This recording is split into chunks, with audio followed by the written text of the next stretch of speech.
Hi everyone, my name is Cassie and welcome to my channel Bookish 4 Eyes. Today I have for you my March TBR. I didn't want to be too ambitious with my TBR, so I only selected 4 books to read. However, I have borrowed a few books from the library as well. It just takes a while for me to finally get my hands on them. Through my Kindle, I will have more books that I will read and also more audiobooks that I will listen to. But these are the 4 that I'm really determined to read in the month of March. The first 2 are arcs from NetGalley, which are coming out in March, so I think it'll be really appropriate for me to read them during that time. Anyways, let's get right to the books.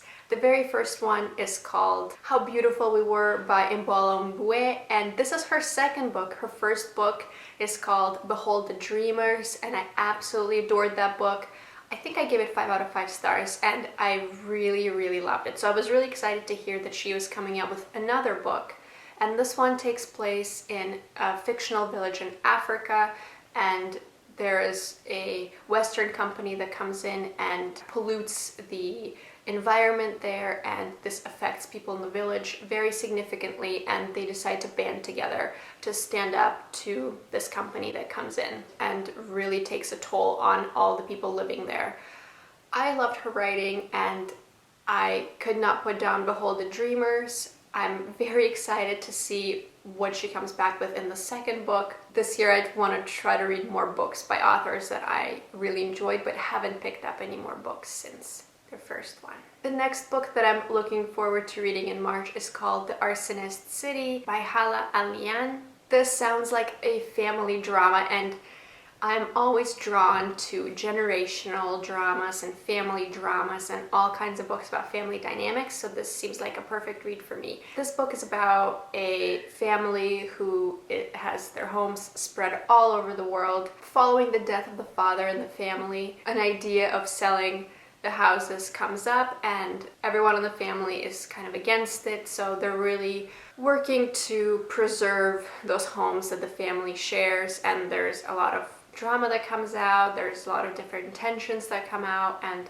it just captured me with that. I love a complicated family dynamic, and this seems like it has just the right amount of drama for me to enjoy at the moment. The next book that I'm looking forward to reading is called If You Leave Me by Crystal Hannah Kim, and I actually won this book in a Goodreads giveaway, I think a couple of years ago, and I never picked it up, but I was really excited at the time and I really want to get back to it and actually give it a go. This takes place in Korea and it's a wartime story. Basically the main character, Hammy, and her mother, the place where they live gets invaded by the communist army and they must flee and go to a refugee camp, and from there you get to see her story unfold as she grows older, gets married, has children of her own, and how she may have ended up with the wrong partner as we learn somewhere down the line.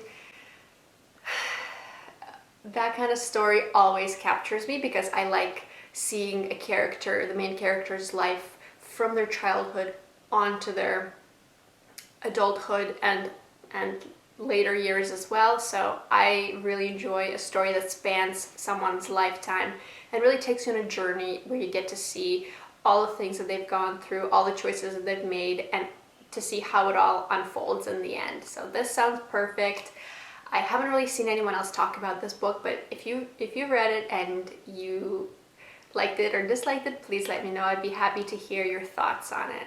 The last book is called My Sister's Grave by Robert Dugoni, and I picked this book up also a few years back and I haven't got a chance to read it. I've honestly never heard anyone talk about this book, or I've never seen anyone mention it before. So also, if you've read this book, if you've heard of it, please let me know what you thought. I'd be happy to know more about it. The main character, Tracy, had a sister who disappeared and then she was found murdered.